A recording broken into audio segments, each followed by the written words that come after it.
the scene. He's got the voice that's mean, asking those questions that you never seen. He's got that fire, burning bright and clean. Andrew Keen making waves, break the routine on the Keen on show. He brings the heat, asking the minds, digging deep till they bleed. No sugar-coated truths, no lies to deceive. Andrew Keen, the master of the interview beat. He's got the knowledge, he's got the flair, challenging ideas with a fearless stare. With every question, he's uncovering what's there. Andrew Keen, a truth seeker, he's aware. Hello, everybody. A couple of months ago, we did a very interesting show, I thought, with a young person called R. Derek Black. This was in May of this year.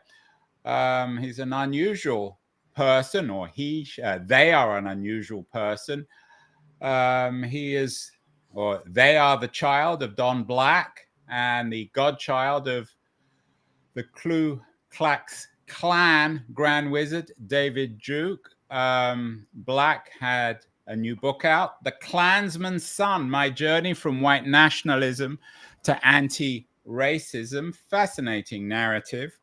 And to go along with our Derek Black, we have our guest today. Edward Ball also has his own personal history of the Klan. A book came out a few years ago, back in 2020, Life of a Klansman, A Family History in White Supremacy. Edward Ball is a very distinguished American writer. Many of you will be familiar with his iconic book, Slaves in the Family, and he's joining us from New Haven in Connecticut. Edward, thank you so much for appearing on the show. Are you familiar with our Derek Black's book? I am familiar with it. I haven't read it, no.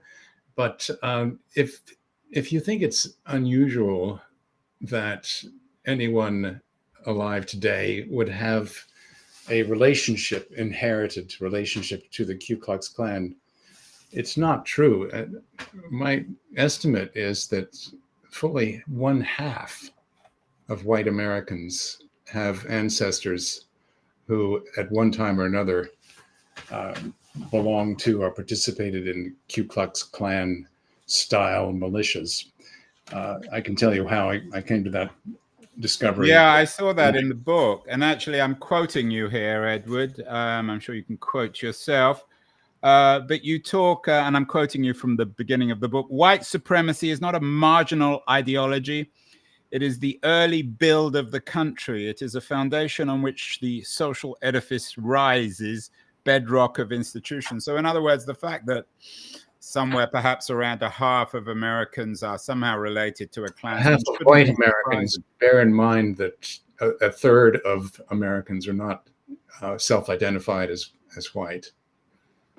So it's just white. It's not other Right. skins as That's well. right. Although there seems to be an odd mix. I mean, it's sometimes rather hard, isn't it, when you do your genealogical research to separate blacks and whites in America. Sure. There's so much intermixing.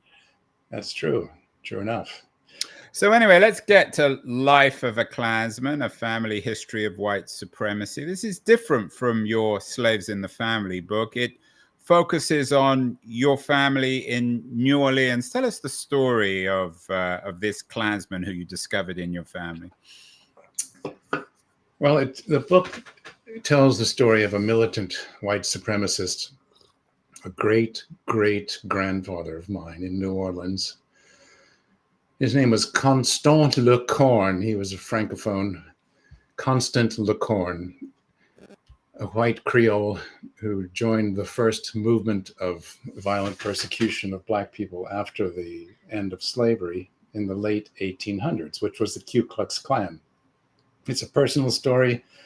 It's a family story. It's a biography in which, through the life of one man and his family, I try to tell the story of the birth and spread of white supremacy as an idea, as a movement. I started writing this more than a decade ago. I inherited the genealogical notes of an aunt of mine who had died, and among them I found the story of our Klansman in New Orleans. And I started to write a novel about our Klansmen. I wrote 100 pages. They weren't very good. I put them away.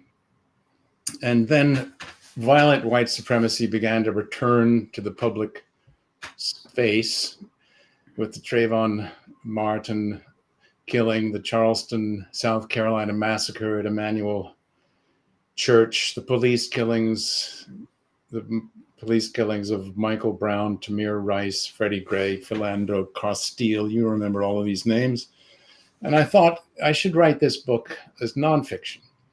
And I'll try to tell the story of one family and how white supremacy works within it. So it tells the story of a man named Constant Lecorne, who was born in 1832 in New Orleans. My mother's family are all from New Orleans. They've been there for 2 centuries. My father's family are all from Charleston, South Carolina. In the book that you mentioned, Slaves in the Family, I wrote about my father's family, who were large-scale slaveholders in South Carolina for 200 years. In this book, I write about the lower middle class white family of my mother's ancestors. Constant Lecorne was one of them. He was born in 1832. He was the son of a French immigrant and a Creole woman who was Francophone herself in New Orleans. They were part of a failing upper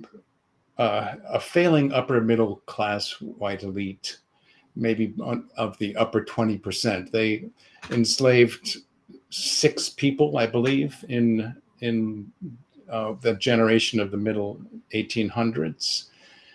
But they were losing their station. They weren't plantation owners. They were urban folk and craftspeople.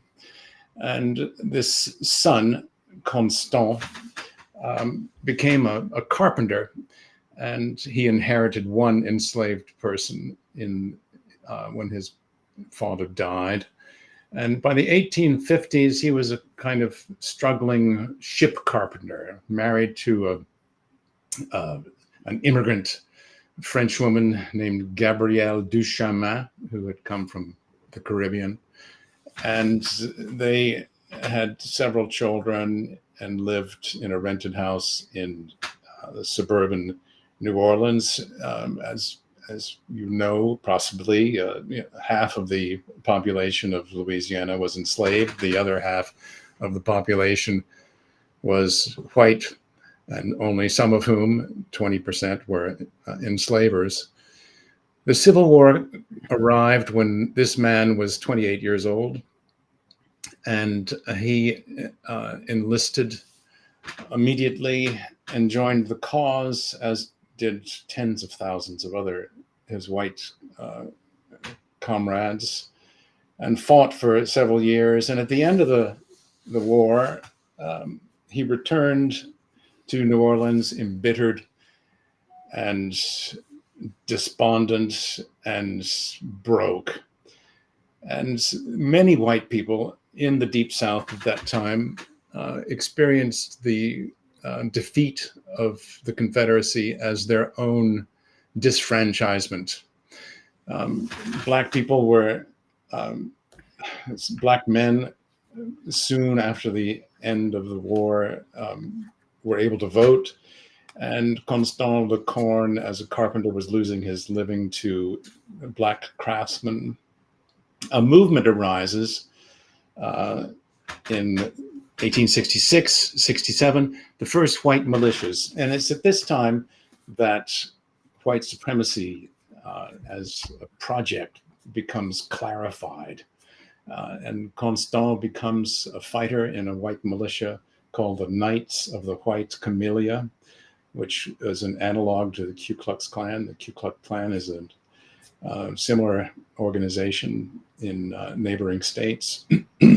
Your family, your old relatives, particularly on the female side, they didn't call it the Klan. What did they refer to it as, or what do they refer to it as, Edward? The Ku Klux is the colloquial way of referring to it. And is that a euphemism, or is it even more than a euphemism? Is it a term used to sympathetically refer to this group? Yes, it certainly was in my childhood in the 1960s and 70s in New Orleans. It's no longer used colloquially, and the prestige of the first Ku Klux Klan does no longer glows with the same radiance as it once did in my childhood. But was there? You talk about your failed attempt to write a novel. You're distinguished as a nonfiction writer, and you've turned your life into or your writing life into a sort of semi-autobiography. Do you think that was the reason why it was hard to write a novel about this? Is you had to stick to the facts? Yeah, I think that's the reason. A second reason was that, like 95% of humanity, this family group did not document itself and was not well documented by the institutions of government and finance. They left no papers. So much of history depends upon the archival remnants of elite groups who leave behind papers and evidence about their lives. And so writing a piece of nonfiction about thinly documented working class white people 150 years ago is not an easy matter. You have to, it's like making a mosaic. You find one tiny fact and you put in the stone, and then you find another tiny fact, you put in a different stone, and eventually a picture becomes visible in front of you. Edward, and I'm quoting again from the prologue of the book. It's a wonderful book, by the way. The story here is that whiteness and its tribal nature are normal everywhere and seem as permanent as the sunrise. If that's true, what do you think this particular history of this Klansman in your family, which, as you say, you've had to, if not invent, certainly create in the narrative, what does it tell us about white racism amongst a top 20% of the population that we didn't already know? There have been so many books, so many sociologies and histories and novels about this sort of thing. About white racism in the top 20% of society? Well, of white people struggling to maintain their superiority or imagined superiority, economic, cultural, racial, and their retreat into overt violent racism. Mm-hmm. Well, what I've tried to do is to make personal and familial and familiar the way that white supremacy passes through an individual and is expressed in one life. I believe that the thing we call white supremacy was articulated and refined in the late 1800s and in the lifetime of this man and through the acts of people like him. And I believe it is an ideological phenomenon that is still quite potent and inhabits the minds and lives of tens of millions of us. Here, another analogy, a different way of looking at white supremacy is that it is the far extreme of white racial identity. I believe that white people like ourselves grow up unconsciously absorbing a sense of rightness and appropriateness in the seat of power and the seat of authority. And I believe that on the right-hand fringe of this state of racial identity, there is an extremist kind of enforcement element. And you find it in the white militias that proliferated in the 19th century and to an extent have returned in the last 15, 20 years here in the Proud Boys, the League of the South, the survivalist groups, the American Renaissance, and other groups of articulating white supremacy. I want to get to those actually after the break. I want to see the contemporary relevance of your narrative and your and your own analysis of both sides of the family. It's interesting that the book was very well received and reviewed, as all your work is. The Guardian called it a discomforting history of hate. The New York Times talks about ugly truths, but not everyone liked the book. There were some people I know at Tulane University, some African-American students, I think, who believe that perhaps the book was inappropriate. What do you make of those demonstrations? I know we talked about it before we went live, that there was a boycott of a speech you were going to make at Tulane, which is a university, the top university in New Orleans. Right. I was going to give a talk there, and it was canceled because there was an outcry by students who I had no opportunity to meet or talk to,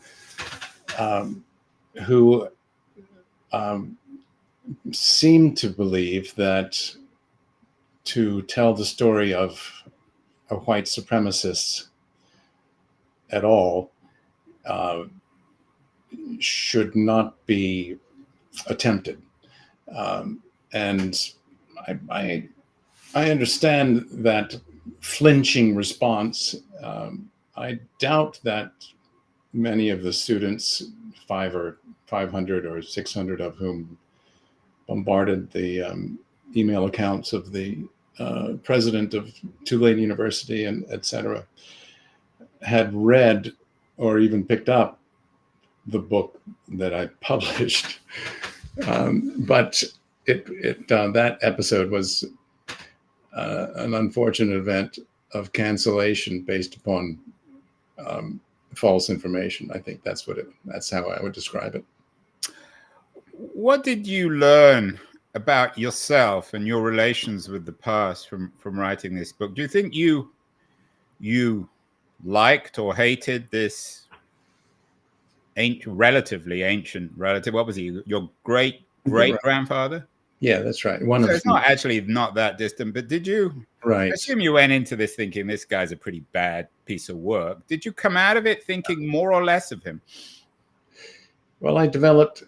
First of all, you're right to highlight the antiquity of this generation. I mean, everyone has 4 grandparents, 8 great-grandparents, 16 great-great-grandparents. This man was one of 16 great-great-grandparents of mine. So why talk about him? Because he seemed to exemplify something. I did go into this thinking this guy is a pretty bad egg. And I came out thinking this guy is a pretty bad egg. And with him, I have some empathy for his circumstances. He was a person who felt that he had been victimized by shifts in the winds of history and found an enemy to attack and to try to reestablish his own place in society. But how did I feel about him? I mean, what is the appropriate relationship to one's ancestors? I like to look at family history as a doorway into history, capital H. If you examine the circumstances of your family predecessors in the clutch of historical events, you begin to feel much more capable of understanding your own circumstances today. There's a resonance between the situation in the mid 1800s New Orleans and 2024 in the United States. It's peculiar, but it's real. I want to come to that. And one final question, though, on that front. You use the E word, Edward, empathy. You suggested you had some element of empathy with this great-great-grandfather. Do you think one of the reasons perhaps you had that degree of empathy was that he wasn't enormously rich and powerful, and that perhaps you wouldn't have expressed empathy towards the other side of the family, the Bulls of Carolina, who were a major slaveholding family? Right. It's. I think you're onto something. It is somewhat easier to feel softly about a person who has struggled and who can't pay the bills and who has been traumatized by war, which this man was as a veteran of 3 years in the Confederate armies. And it's rather than a master of the universe who enslaved hundreds of people and lived comfortably on the backs of those people until death. Yeah, it is possible to feel more empathy for what in Louisiana were known as the petits blancs, the little whites, the people of no means, people from below. And I think there's some of that. We're speaking with Edward Ball. Doesn't need much of an introduction. His latest book is Life of a Klansman, a family history of white supremacy. He's been writing about that subject one way or the other now for many years. I want to remind everyone that amazing guests like Edward Ball are brought to us because of our friends at Liberties, a quarterly journal of culture and politics. Going to run a short feature on Liberties. And then we'll be back with Edward Ball to talk about how his Life of a Klansman is relevant in the 2020s today. So don't go away, anyone. We'll be back in a second with Edward Ball. The noise, there is nuance, insight. Liberties is not just a journal of ideas. It's a meteor of intelligent substance. It's the place to be for engaged citizens. Politics, opinion, substance. Liberties is a triumph for freedom of thought, a quarterly of urgency, of cultural exploration, of intellectual delight, of immaculate prose. It's invaluable. Subscribe now or find Liberties at your favorite bookseller. And you can subscribe to Liberties at libertiesjournal.com. Much recommended. As is Edward Ball's new book, Life of a Klansman. Not so new. It's been out 2 or 3 years, but still enormously relevant, perhaps even more relevant in some senses than when it came out in 2020. Last week we had Elle Reeve on the show, the CNN correspondent. She has a new book out, Black Pill: How I Witnessed the Darkest Corners of the Internet Come to Life, Poison Society, and Capture American Politics. She talked on the show about the reappearance of the KKK online. And then last month, we also had the American journalist John Gantz on the show. He has an important new book out, When the Clock Broke, Con Men, Conspiracists, and How America Cracked Up in the Early 1990s. It's a book that begins and ends with some ways with the acceptance of or mainstreaming of David Duke. Edward, you noted in the first part of our conversation that what you write about in Life of a Klansman has reappeared in the 2020s and perhaps even the 20-teens in America. How surprised are you by that, given your own knowledge and your life's work of writing about your history, both the Balls and the New Orleans family?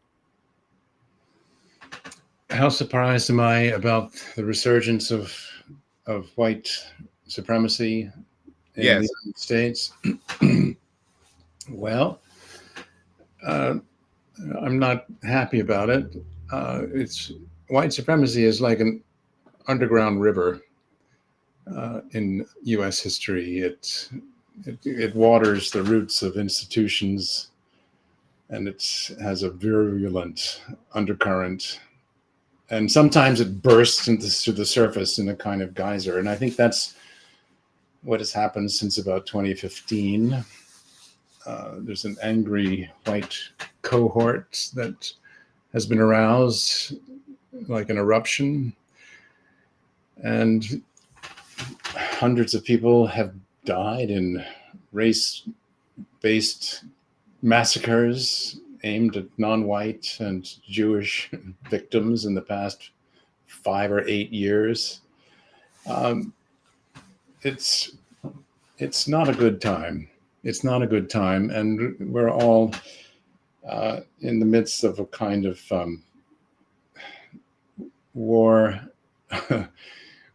between, if it's not too much to describe, there are the forces of reaction which are struggling to empower white supremacy, to use white supremacy as an engine to achieve power. And there are the forces of enlightenment, if you like, which stand somewhat meekly in opposition to them. White supremacy, though, is not the only engine of the current authoritarian turn in U.S. politics. It's one that's being enlisted successfully by people on the right to achieve certain ends. Younger journalists, Edward, like L. Reeve, John Gant, seem almost surprised with, to borrow your analogy, this underground river suddenly appearing in the form of people like David Duke. What do you make of Duke, especially given his Louisianan roots? Gantz makes him central in the reappearance of right-wing racism, anti-Semitism, and anti-Black feeling in the 1990s. Is his narrative important, and how does that fit in? I mean, is Duke an example, like your great-great-grandfather, of someone reacting against his own marginalization? It's possible that Duke is a generation ago in Louisiana history now, and he and his attempt to achieve political power, which nearly succeeded. He nearly won the race for governor in Louisiana in I think it was 1980 or thereabouts, are superannuated, somewhat behind us. More recent expressions of the white supremacist movement can be found in the Aryan's Nations Church and the White Information Network and other militia movements in the Northwest and in the South. Interestingly, I came from a suburb.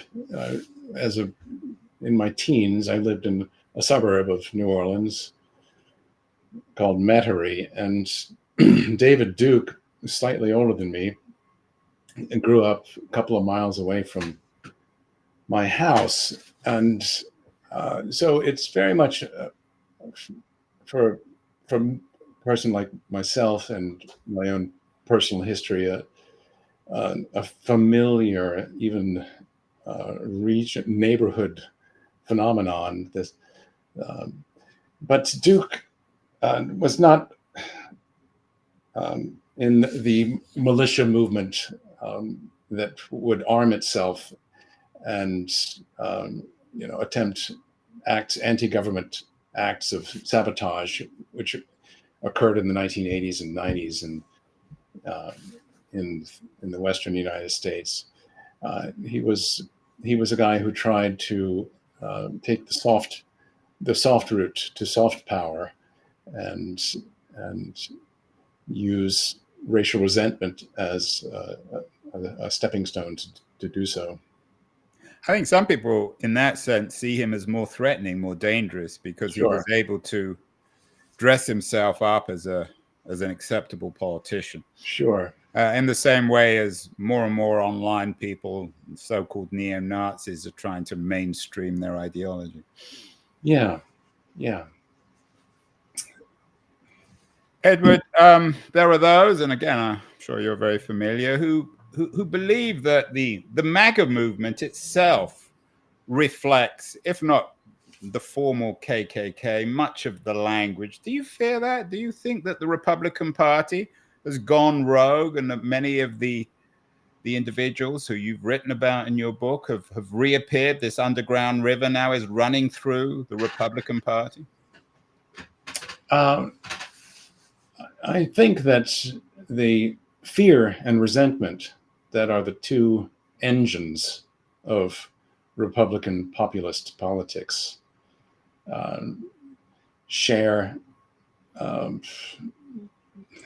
they share some terrain with white supremacy. I don't think that white supremacy is the only driver of the MAGA movement. Economic resentment, white racial identity and its resentment, yes. Gender resentments. There are other factors, but white supremacy is one aspect of the MAGA movement, and it, of course, it goes masked. It goes masked, typically. The somewhat hysterical anger toward migrants of color who are coming to the United States from Central America, the somewhat hysterical aggression towards those people is a kind of deflected expression of white racial identity that would seem as clear as day to you. But there are different engines in motion at the same time. Finally, Edward, you've been very generous with your time. There are those who believe that we can get rid of what you called this underground river, maybe dry it up. What do you believe? I mean, you seem to be suggesting that it's just perpetually there, and that for one reason or other it can reappear from time to time. Can it be eliminated? Can this underground river be made dry or irrelevant or redirected so it no longer infects American life? Well, I think one way of looking at the current aggressions in national politics is that there are spasms from a creature that has been cornered. 10 years ago, some demographers were able to determine that the proportion of people who identify as white in the United States will become a minority about 2050, and gradually or rapidly, the U.S.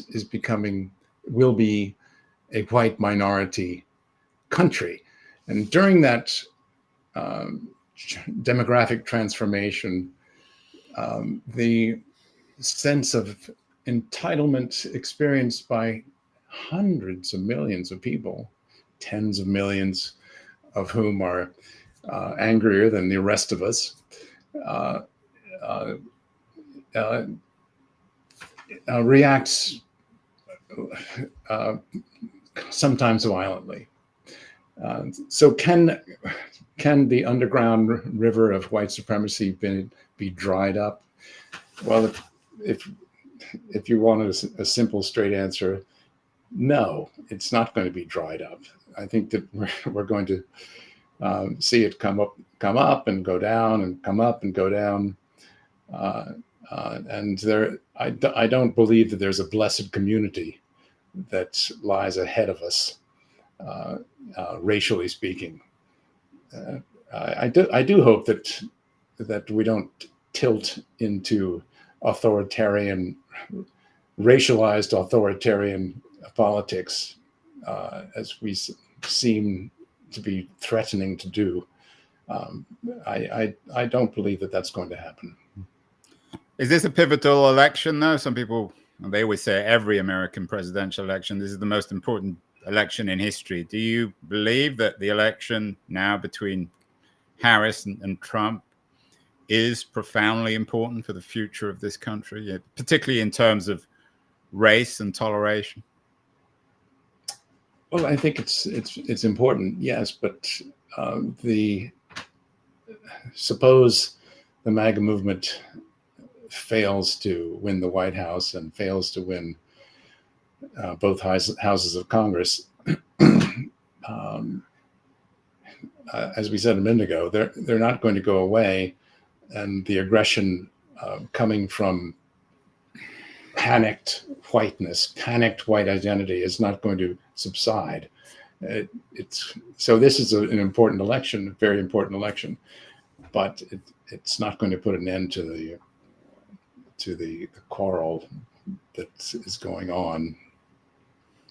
Well, we'll have to get you back on the show, Edward. Whoever wins the election, it'll just be another chapter. Edward Ball, author of Life of a Klansman. Real honor to have you on the show. Thank you so much. Thank you, Andrew. It's a pleasure to be with you. Can I step on the sea?